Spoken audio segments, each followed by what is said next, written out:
أعوذ بالله من الشيطان الرجيم சபிக்கப்பட்ட ஷைத்தானை விட்டு அல்லாஹ்விடம் நான் பாதுகாப்பு தேடுகின்றேன். وترى الملائكة حافين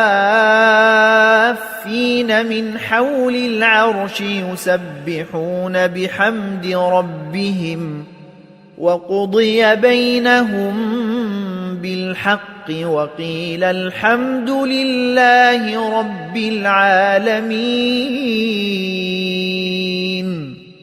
மேலும் நீர் காண்பீர், அரிசை சூழ்ந்த வண்ணம் வானவர்கள் தம் இறைவனை புகழ்ந்து துதி செய்து கொண்டிருப்பார்கள். மேலும் மக்களிடையே முற்றிலும் நியாயமான வகையில் தீர்ப்பு வழங்கப்பட்டுவிடும். புகழ் அனைத்தும் அகிலத்தார் அனைவரையும் பரிபாலிக்கின்ற அல்லாஹுக்கே.